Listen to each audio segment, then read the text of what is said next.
Hello दोस्तों, एक बार फिर से स्वागत है आपका मेरे YouTube channel R S notes पर। और आशा करता हूं दोस्तों आप सब स्वस्थ होंगे, मस्त होंगे। दोस्तों, सामान्य विज्ञान की कड़ी चल रही है जिसमें आपको एसएससी से लेकर बीएड तक के सभी एग्जाम्स की तैयारी करवाई जा रही है दोस्तों। चाहे वो आपका रेलवे का हो, यूपीएससी, बीपीएससी, एलआईसी या ऑल स्टेट लेवल एग्ज़ाम जो होते हैं आपके, उन सभी की टॉपिक वाइज सिलेबस द्वारा जो है तैयारी करवाई जा रही है दोस्तों। तो आज का हमारा विषय होगा दोस्तों रसायन विज्ञान, और टॉपिक है दोस्तों धातु, अधातु एवं उपधातु। एक ऐसा टॉपिक जिससे बार बार जो है दोस्तों हर एग्जाम में एक या दो क्वेश्चन बार बार पूछे जाते हैं। दोस्तों आपको वही क्वेश्चन करवाएंगे जो बार बार एग्जाम्स में आते हैं और आगे भी पूछे जा सकते हैं। तो आप एक भी क्वेश्चन मिस मत कीजिएगा, वीडियो अंत तक देखिए। तो आइए दोस्तों शुरू करें। पहला है कि औषधियों में स्वापक या एनेस्थीसिया से के रूप में यौगिकों के किस युगल का प्रयोग किया जाता है। औषधियों में स्वापक के रूप में यौगिकों के किस युगल का प्रयोग किया जाता है दोस्तों। तो किसका उपयोग किया जाता है इसमें? ये किया जाता है दोस्तों नाइट्रस ऑक्साइड और क्लोरोफॉर्म का उपयोग जो है दोस्तों एनेस्थीसिया के रूप में। एनेस्थीसिया आपको पता होगा दोस्तों, जिसमें जो है लगाने से दर्द नहीं होता है, ठीक है, उसे एनेस्थीसिया कहा जाता है। तो उसमें नाइट्रस ऑक्साइड और क्लोरोफॉर्म का यौगिक होता है। ऑप्शन तीसरा दोस्तों, ठीक है दोस्तों। हर एक क्वेश्चन महत्वपूर्ण होगा, आप वीडियो के साथ अंत तक जुड़े रहिएगा दोस्तों। अगला, निम्नलिखित में से कौन सा कार्बन का एक रूप नहीं है? निम्नलिखित में से कौन सा कार्बन का एक रूप नहीं है?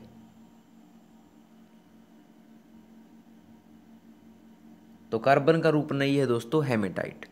हेमेटाइट जो होता है वो कार्बन का रूप नहीं होता है। ऑप्शन दूसरा इसका जवाब होगा दोस्तों। हेमेटाइट जो है दोस्तों आपको बता दें लोहे का एक रूप होता है, याद रखिए दोस्तों। अगला है कि डलवा लोहे में कार्बन का प्रतिशत कितना होता है। जो डलवा लोहा होता है दोस्तों उसमें कार्बन का प्रतिशत जो है वो कितना होता है? तो उसमें होता है दोस्तों, याद रखिए, 3 से 5% तक जो है डलवा लोहे में कार्बन का प्रतिशत होता है। ऑप्शन पहला इसका जवाब होगा दोस्तों, ठीक है। देखते हैं अगला कि सूखी बर्फ क्या है। ड्राई आइस जिसे कहते हैं दोस्तों वो क्या होती है? तो सूखी बर्फ कहा जाता है दोस्तों, याद रखिए, ठोस कार्बन डाइऑक्साइड को जो है सूखी बर्फ कहा जाता है। ऑप्शन पहला इसका जवाब होगा दोस्तों,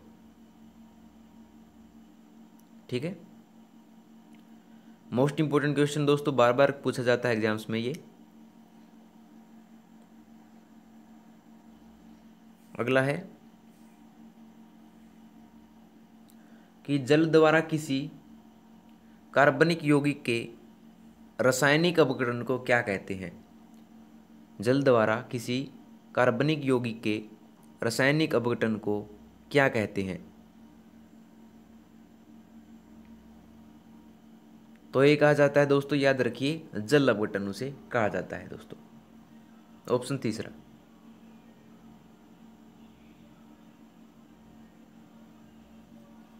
ठीक है दोस्तों। अगला देखिए कि निम्नलिखित में से किस धातु का गलनांक सबसे कम है। निम्नलिखित में से किस धातु का गलनांक सबसे कम है?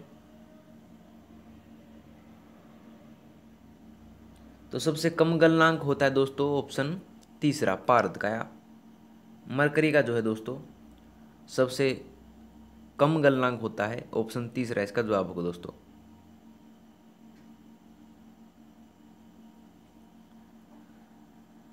अगला देखते हैं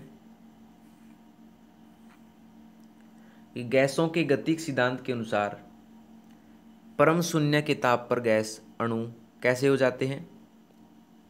गैसों के गतिक सिद्धांत के अनुसार जो है परम शून्य के ताप पर गैस अणु कैसे हो जाते हैं दोस्तों? तो ये हो जाते हैं दोस्तों गति रोक देते हैं, ये अपनी गति रोक देते हैं जब परम शून्य के ताप पर जो है गैसों की गतिक सिद्धांत के अनुसार अणु जो है अपनी गति रोक देते हैं। ऑप्शन 4 दोस्तों।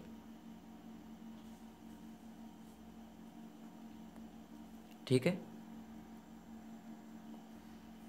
अगला देखते हैं कि फोटोग्राफी में सामान्यतः प्रयोग किए जाने वाले हाइपो का रासायनिक नाम क्या है? फोटोग्राफी में सामान्यतः प्रयोग किए जाने वाले हाइपो का दोस्तों रासायनिक नाम क्या होता है? तो इसका रासायनिक नाम होता है दोस्तों, याद रखिए, सिल्वर आयोडाइड। इसको कहा जाता है हाइपो को। ऑप्शन 4 दोस्तों।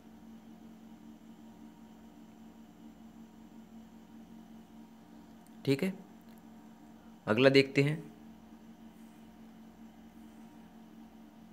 कि श्वेत फास्फोरस सामान्यतः किसके अंतर्गत रखा जाता है? श्वेत फास्फोरस सामान्यतः किसके अंतर्गत रखा जाता है? तो दोस्तों ये रखा जाता है जल में। श्वेत फास्फोरस को जो है दोस्तों जल में रखा जाता है। ऑप्शन 4 इसका जवाब होगा दोस्तों। ठीक है, अगला देखिए कि लेड पेंसिल में लेड का प्रतिशत कितना होता है? जो शीशे वाली पेंसिल होती है दोस्तों उसमें शीशे का प्रतिशत जो है वो कितना होता है? तो ये होता है दोस्तों 0%। कितना? 0% जो है लेड पेंसिल में लेड का प्रतिशत होता है। ऑप्शन पहला दोस्तों, यानी न के बराबर, यानी बिल्कुल भी जो है लेड उसमें विद्यमान नहीं होता है लेड पेंसिल में। ठीक है दोस्तों,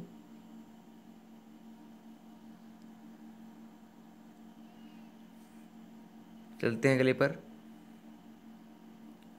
कि अमोनियम सल्फेट में मौजूद नाइट्रोजन का प्रतिशत कितना होता है?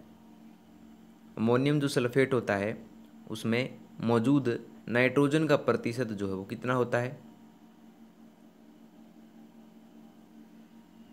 तो ये होता है दोस्तों, याद रखिए, 21%। ऑप्शन तीसरा दोस्तों।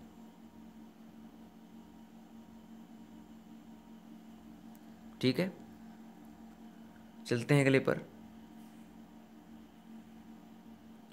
कि बलुई पत्थर किस में रूपांतरित हो जाता है? बलुई पत्थर किस में रूपांतरित हो जाता है? तो ये रूपांतरित हो जाता है दोस्तों क्वार्टज में। बलुई पत्थर जो होता है वो क्वार्टज में रूपांतरित हो जाता है। ऑप्शन पहला दोस्तों इसका जवाब होगा। ठीक है, चलते हैं अगले पर। कपड़ों पर जंग के दाग किसके द्वारा हटाए जा सकते हैं? कपड़ों पर जो जंग के दाग लग जाते हैं दोस्तों वो किसके द्वारा हटाए जा सकते हैं? तो ये हटाए जा सकते हैं दोस्तों ओक्सैलिक अम्ल द्वारा जो है कपड़ों पर जंग के दाग हटाए जा सकते हैं। ऑप्शन तीसरा दोस्तों, ओक्सैलिक अम्ल द्वारा।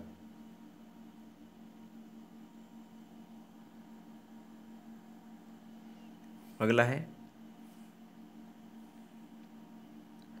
उस यौगिक को चिन्हित कीजिए जिसमें आयनिक सहसंयोजक तथा उपसहसंयोजक आबंध है। उस यौगिक को चिन्हित कीजिए जिसमें आयनिक सहसंयोजक तथा उपसहसंयोजक आबंध है। तो वो है दोस्तों NH4Cl। ऑप्शन 4 इसका जवाब होगा दोस्तों, अमोनियम क्लोराइड। ऑप्शन 4 दोस्तों। ठीक है, देखते हैं अगला कि विद्युत बल्ब का फिलामेंट किस धातु का बना होता है? दोस्तों मोस्ट इंपोर्टेंट क्वेश्चन है। विद्युत बल्ब का जो फिलामेंट होता है वो किस धातु का बना होता है? तो ये बना होता है दोस्तों, याद रखिए, टंगस्टन धातु का वो बना होता है। ऑप्शन तीसरा दोस्तों। बार बार पूछा गया क्वेश्चन है।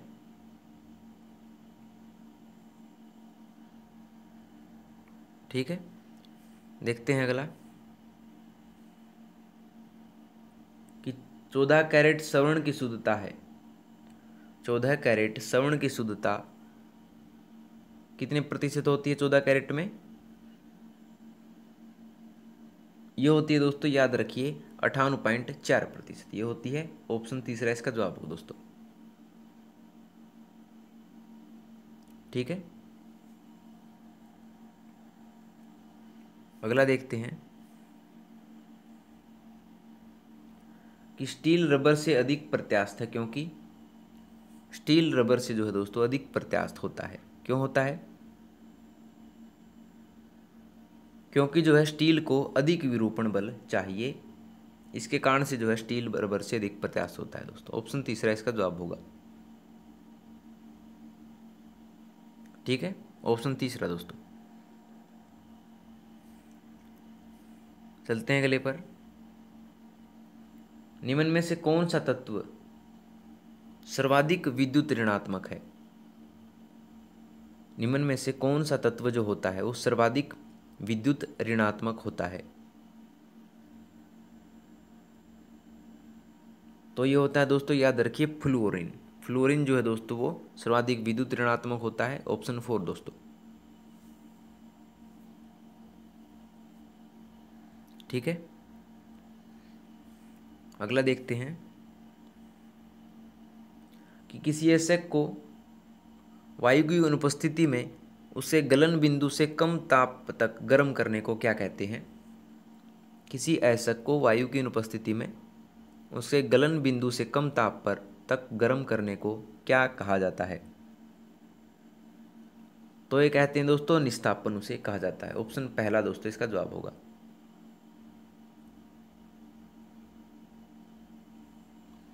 ठीक है, अगला देखते हैं विद्युत परिष्करण के दौरान विशुद्ध धातु कहाँ पर एकत्रित होती है? विद्युत परिष्करण के दौरान जो है विशुद्ध धातु कहाँ पर एकत्रित होती है? तो एकत्रित होती दोस्तों कैथोड में। ऑप्शन पहला दोस्तों इसका जवाब होगा।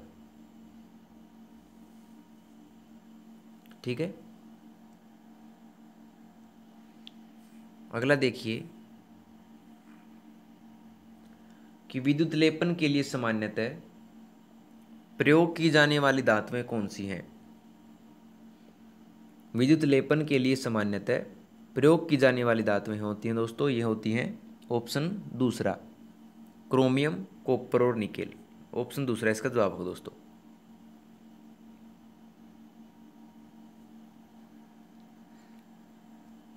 चलते हैं अगले पर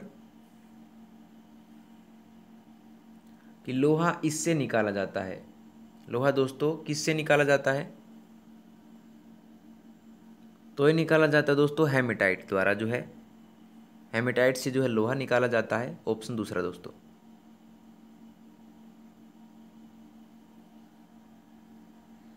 ठीक है, अगला देखिए। हर एक क्वेश्चन महत्वपूर्ण दोस्तों, एक भी क्वेश्चन आप मिस मत कीजिएगा। अगला, स्टेनलेस स्टील किसकी एक मिश्र धातु है? स्टेनलेस स्टील किसकी एक मिश्र धातु है? तो ये दोस्तों लोहा, क्रोमियम और निकेल की स्टेनलेस स्टील जो होती है वो मिश्र धातु होती है लोहा, क्रोमियम और निकेल की दोस्तों। ऑप्शन तीसरा इसका जवाब होगा।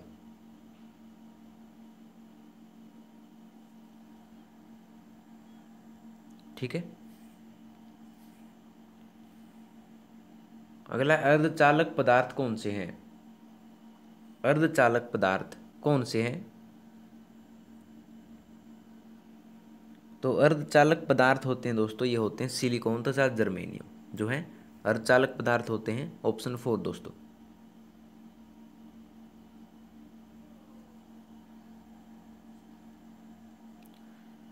चलते हैं अगले पर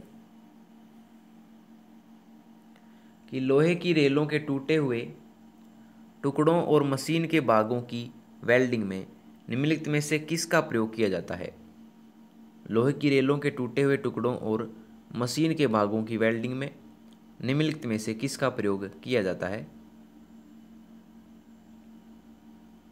तो ये प्रयोग किया जाता है दोस्तों सोल्डर का, ऑप्शन दूसरा दोस्तों।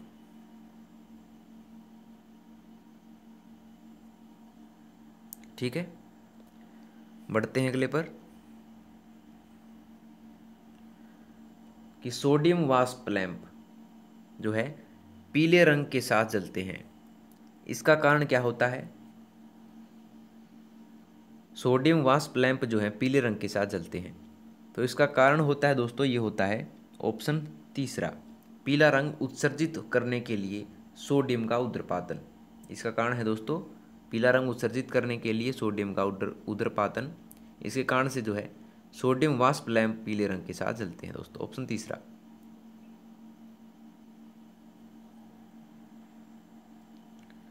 अगला देखिए, निम्न में कौन सा एक ठोस संनेहक है? निम्न में कौन सा एक ठोस संनेहक है? तो इनमें से ठोस संनेहक का दोस्तों यह है ग्रेफाइट, ऑप्शन फोर्थ इसका जवाब होगा दोस्तों। ठीक है,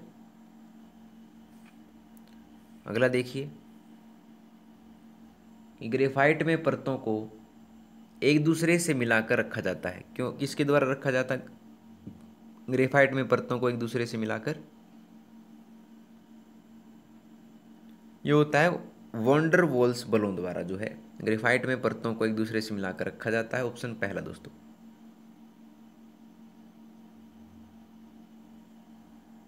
ठीक है, नया क्वेश्चन था दोस्तों, इंटरेस्टिंग क्वेश्चन था। अगला देखिए, आयरन को जंग लगने से रोकने के लिए कौन सी प्रक्रिया लाभकारी नहीं है? आयरन को जंग लगने से रोकने के लिए कौन सी प्रक्रिया लाभकारी नहीं है? तो ये नहीं है दोस्तों ऑप्शन पहला, अनिलीन जो है ये लाभकारी नहीं है। ग्रीस लगाना, पेंट करना और जस्ता चढ़ाना तीनों ही लाभकारी होती हैं दोस्तों, लेकिन जो अनिलीन है वो लाभकारी नहीं है दोस्तों, ऑप्शन पहला।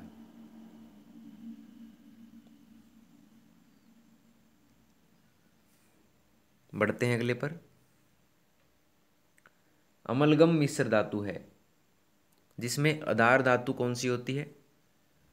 अमलगम मिश्र धातु है जिसमें आधार धातु होती है दोस्तों, बार बार पूछा का क्वेश्चन है ये, उसमें होती है पारा, ऑप्शन दूसरा दोस्तों, मरकरी या पारा, जिसको किस से डिनोट किया जाता है? Hg से, ये भी याद रखिएगा दोस्तों। पढ़ते हैं अगले पर, फिलोसोफर वूल या यशद पुष्प का रासायनिक दृष्टि से क्या है? फिलोसोफर वूल या यशद पुष्प रासायनिक दृष्टि से ये है दोस्तों जिंक ऑक्साइड, ऑप्शन पहला दोस्तों इसका जवाब होगा।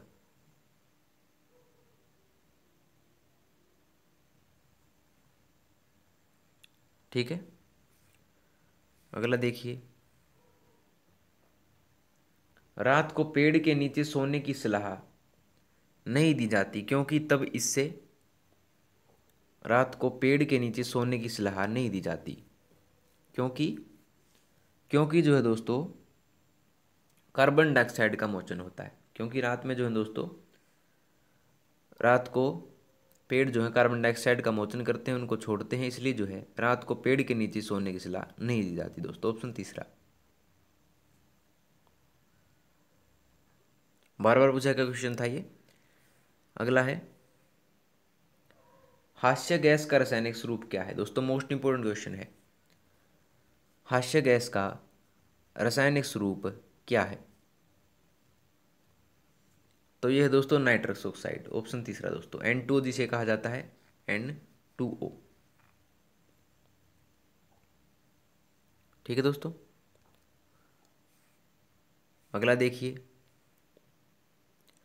हाइड्रोजन सल्फाइड या हाइड्रोजन क्लोराइड की तुलना में जल का उच्च क्वथनांक किसके कारण है? हाइड्रोजन सल्फाइड या हाइड्रोजन क्लोराइड की तुलना में जल का उच्च क्वथनांक किसके कारण है? तो ये है दोस्तों हाइड्रोजन अबंधन के कारण ये है ऑप्शन 4 दोस्तों।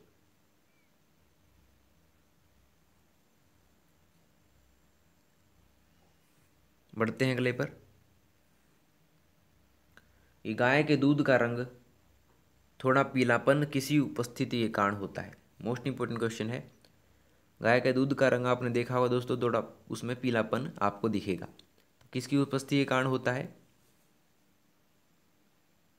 ये होता है दोस्तों कैरोटीन के कारण, ऑप्शन दूसरा दोस्तों।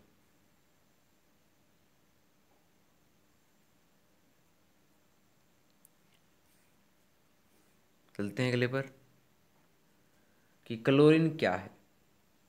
क्लोरीन है, क्या है क्लोरीन? क्लोरीन जो है दोस्तों वो संदूषित जल में क्लोराइड का थोड़ी मात्रा में मिलना, ऑप्शन पहला दोस्तों क्लोरीन है। ठीक है,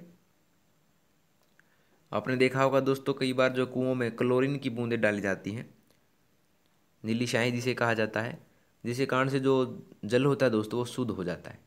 ठीक है, अगला देखिए, निम्नलिखित में से कौन रंगहीन है? निम्नलिखित में से कौन रंगहीन है? तो रंगहीन होता है दोस्तों ऑक्सीजन। ऑक्सीजन का कोई रंग नहीं होता है, इसलिए रंगहीन होती है ऑक्सीजन, ऑप्शन दूसरा दोस्तों।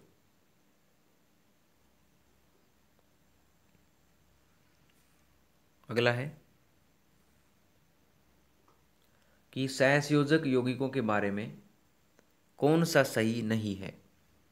सहसंयोजक यौगिकों के बारे में कौन सा सही नहीं है? तो ये नहीं है दोस्तों अभिक्रिया तेज है। सहसंयोजक यौगिकों में दोस्तों अभिक्रिया तेज नहीं होती है, बल्कि मध्यम रूप से होती है। तो ऑप्शन फोर्थ इसका जवाब होगा दोस्तों। सही नहीं कौन सा है? अभिक्रिया तेज है।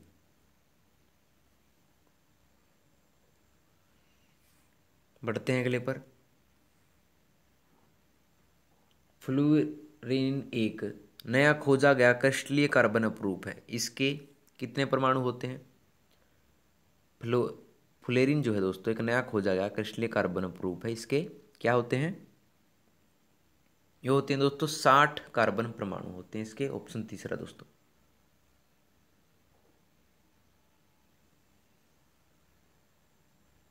ठीक है, बढ़ते हैं अगले पर कि सिडेराइट किसका ऐसक है? तो सिडेराइट होता है वो किसका ऐसक होता है? तो ये होता है दोस्तों आयरन का, यानी लोहे का जो है दोस्तों ये ऐसक होता है सिडेराइट, ऑप्शन 4 दोस्तों। मोस्ट इंपोर्टेंट क्वेश्चन है।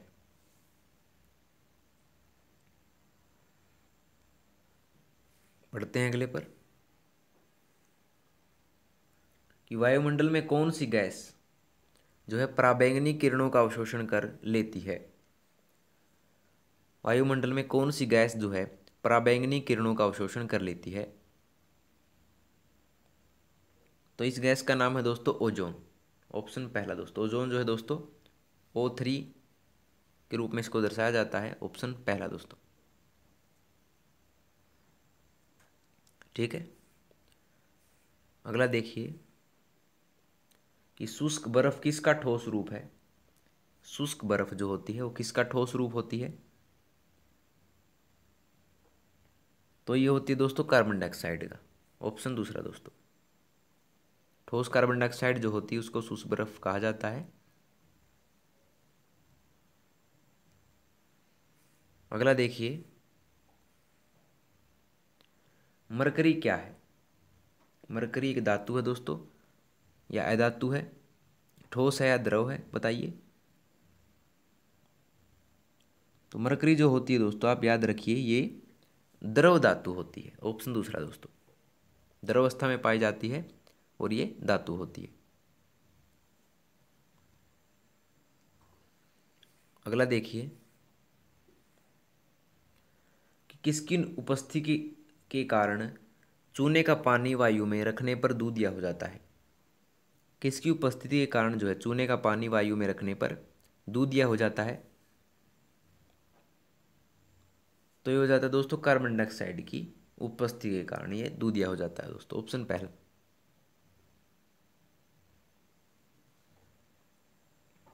ठीक है, अगला देखिए, अब एस्बेस्टस किससे बनती है? एस्बेस्टस किस से बनती है? तो जो एस्बेस्टस है दोस्तों, याद रखिए ये कैल्शियम और मैग्नीशियम से बनती है। ऑप्शन पहला दोस्तों इसका जवाब होगा।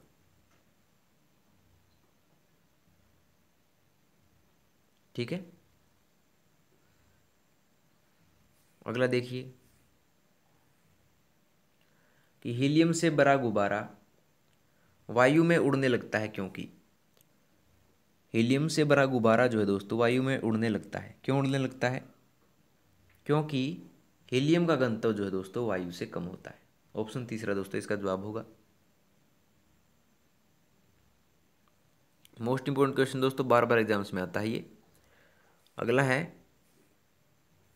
कि सूर्य की सतह पर हाइड्रोजन के अलावा दूसरा कौन सा तत्व बहुतायत में पाया जाता है?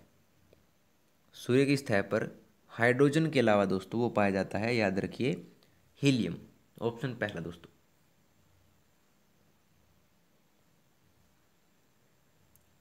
ठीक है, अगला है निम्नलिखित में वह कौन सी गैस है जिसे एक्वालंग्स में गोताखोरों द्वारा सांस लेने के लिए ऑक्सीजन में मिलाया जाता है? निम्नलिखित में वह कौन सी गैस है जिसे एक्वालंग्स में गोताखोरों द्वारा सांस लेने के लिए ऑक्सीजन में मिलाया जाता है? मोस्ट इंपोर्टेंट क्वेश्चन दोस्तों। तो ऑक्सीजन में मिलाई जाती है दोस्तों, ये मिलाई जाती है हीलियम। तो आपने देखा होगा दोस्तों, जो गोताखोर होते हैं वो एक सिलेंडर ले जाते हैं अपने साथ सांस लेने के लिए। तो सिलेंडर में जो दोस्तों ऑक्सीजन होती है प्लस हीलियम होती है। ठीक है, याद रखिए दोस्तों। अगला है कि ऑक्सीजन संख्या होती है। ऑक्सीजन संख्या किस में होती है? पॉजिटिव बताना है दोस्तों, धनात्मक किस में होगी? तो ये होगी दोस्तों केवल OF2 में धनात्मक होगी। ClO2O, H2O और N2O तीनों में दोस्तों ये ऋणात्मक होती है, लेकिन OF2 में दोस्तों ये धनात्मक होगी। ऑप्शन पहला। ठीक है, और अंतिम में दोस्तों इस टॉपिक का देखिए कि कौन सी अकेरिय गैस यौगिक बना सकती है? कौन सी अकेरिय गैस जो है दोस्तों यौगिक बना सकती है? तो ये बना सकती है दोस्तों जिनोन जो है दोस्तों अकेरिय गैस जो है यौगिक बना सकती है। ऑप्शन दूसरा दोस्तों। ठीक है, चलिए जो दोस्तों आपकी वीडियो होती है यहाँ पर कंप्लीट। अगर आपको वीडियो पसंद आई हो तो वीडियो को लाइक शेयर कमेंट करके जरूर बता दीजिएगा, और आरएस नोट्स चैनल को भी सब्सक्राइब कर लीजिए दोस्तों। तो मिलते हैं आपसे अगली वीडियो में नए रोचक प्रश्नों के साथ, तब तक के लिए धन्यवाद दोस्तों।